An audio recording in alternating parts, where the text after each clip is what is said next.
العاشرة تماما بتوقيت أسمراء. إلى حضراتكم نشرة الأخبار مستهلة إياها بالعناوين. الاحتفاء باليوم العالمي للإيدز.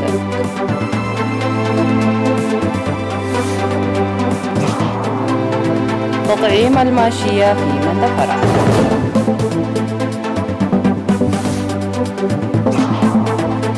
العمل على توسيع الخدمات الاجتماعية في مديرية يارعتا.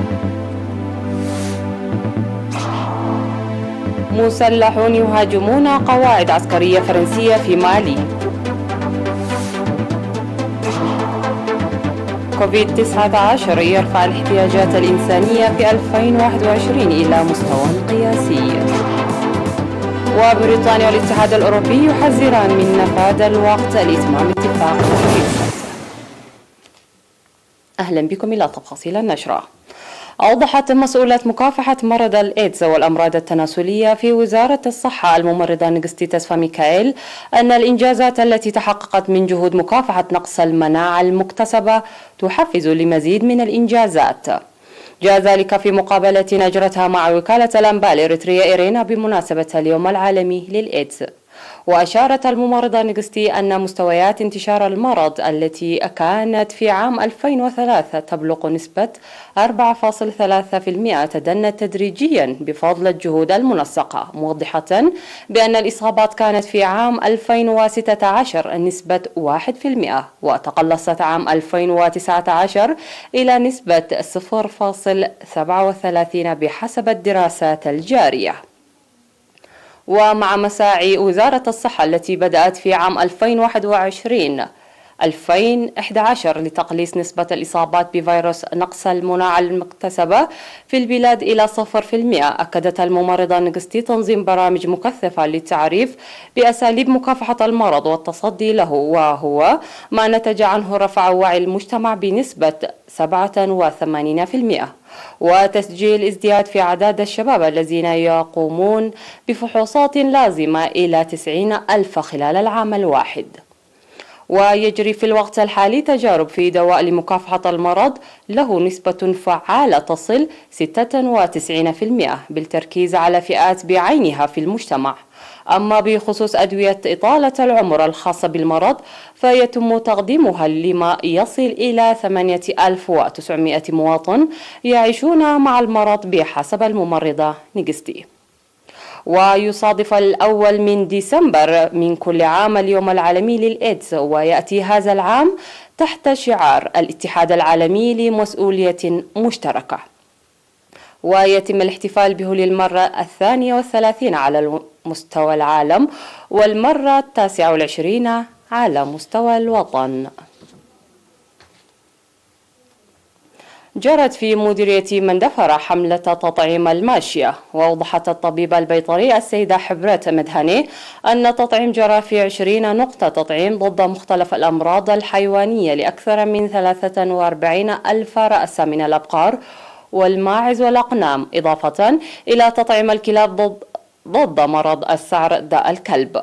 وقالت إن عملية التطعيم أنجزت في 10 أيام ب67 قرية لتعاون أصحاب المواشي وازدياد التطعيم بمستوى الضعف مقارنة مع السنة الماضية.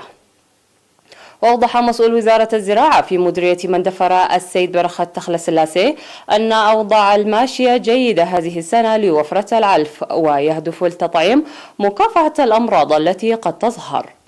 وأشار إلى الأضرار الصحية الجسيمة للأمراض المتنقلة من الحيوان إلى الإنسان، داعيا المواطنين عامة والمزارعين خاصة لتطعيم مواشيهم وإبلاغ الجهات المختصة في حال ظهور أمراض على ماشيتهم. وقد وضعت وزارة الزراعة برنامج لتطعيم حوالي 1,500,000 رأس من المواشي في البلاد عامة.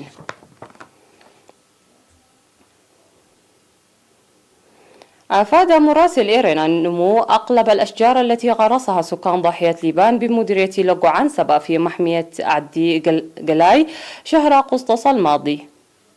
وقال مدير الضاحية السيد تسفاي كاساتي أن المحمية تنمو جيدا نتيجة أعمال التشجير المتواصلة، مشيدا بالوعي المتنامي لدى السكان.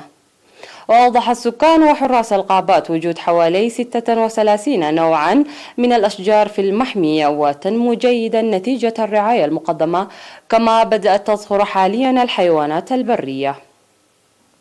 وأكد مدير مديرية لقو عنسبة السيد أبراهام حقوس على أهمية المحمية والعناية بها، مشيدا بأنشطة الحماية التي يقوم بها السكان لبان للمحمية، داعيا توسيع أنشطة التشجير.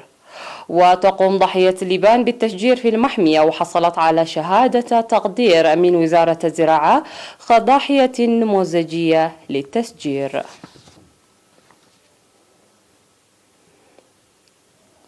أشار مدير مديرية أرعتا بإقليم جنوب البحر الأحمر السيد هبتآب قبرآب أن العمل جاري لتوسيع رقعة الخدمات الاجتماعية بالمديرية، ويرتكز العمل الجاري على توفير الخدمات الأساسية للسكان في أقرب نقطة ممكنة. وحتى الآن تم توفير مياه الشرب الصالحة وخدمات الصحة والتعليم والمواصلات.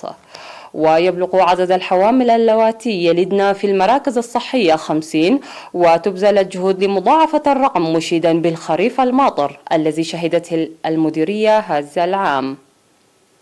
وأوضح السيد هبتآب عن بناء نقطتين صحيتين في منطقتي راء وراموند خلال هذا العام ضمن الجهود الجارية.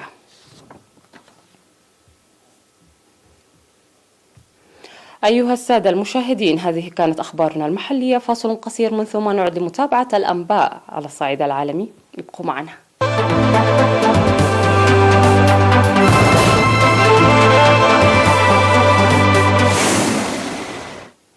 أهلا بكم مجددا.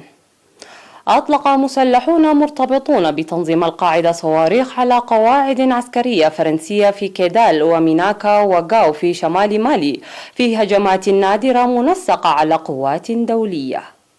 وقال توماس رومي غويه المتحدث باسم القوات الفرنسية إن المعسكرات تعرضت لنيران غير مباشرة، لكن لم ترد أنباء عن سقوط قتلى أو مصابين. وتنشر فرنسا أكثر من 5100 جندي في المنطقة.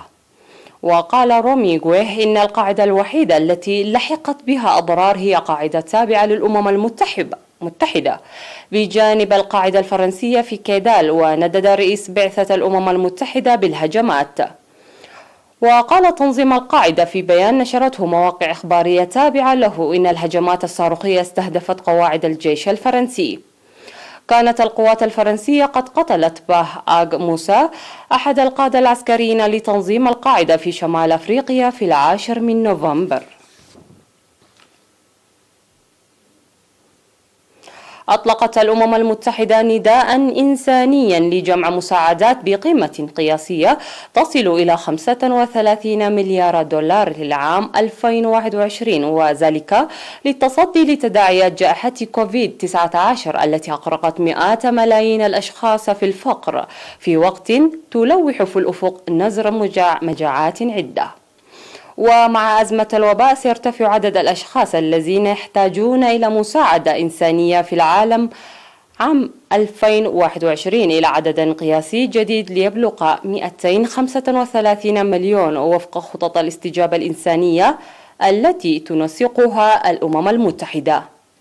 وتهدف الأموال التي تطلبها الأمم المتحدة وشركاؤها إلى مساعدات حوالي 160 مليون شخص في 46 دولة هم الأكثر ضعفا يواجهون الجوع والنزاعات والنزوح وتداعيات التغيير المناخي والوباء. وامتدت معركة عالمية لعقود من الزمن لمجابهة مرض الإيدز، لكن تراجع الاهتمام بها هذا العام في ظل انتشار وباء كوفيد-19. فقد عاقت الجائحة الوصول إلى علاج نهائي لفيروس نقص المناعة البشرية المكتسبة في ظل البحث عن لقاح فعال في أقرب وقت ممكن. حذرت كل من بريطانيا والاتحاد الأوروبي من أن الوقت ينفد دون التوصل إلى اتفاق تجاري لخروج بريطانيا من الاتحاد مع وجود خلافات كبيرة لا تزال عالقة. وتقادر بريطانيا الاتحاد الأوروبي في 31 من ديسمبر عندما تنتهي فترة انتقالية بعد خروجها رسميا في يناير الماضي، ويسعى الطرفان التوصل إلى اتفاق ينظم تجارة سنوية بما يقارب التريليون دولار بين الطرفين. وقال مصدر في الاتحاد الأوروبي إن المحادثات خلال عطلة نهاية الأسبوع في لندن كانت صعبة للغاية، ولا تزال هناك خلافات كبيرة حول القضايا صيد الأسماك وتكافؤ الفرص الاقتصادية وتسوية النزاعات. فيما قال مايكل غوف وزير شؤون الانسحاب من الاتحاد الأوروبي في حكومة رئيس الوزراء البريطاني بوريس جونسون إن هناك احتمالا لا تنتهي محادثات التجارة للخروج من الاتحاد دون اتفاق، وهو الكابوس الأخير لأزمة بريكسيت المستمرة منذ 5 أعوام.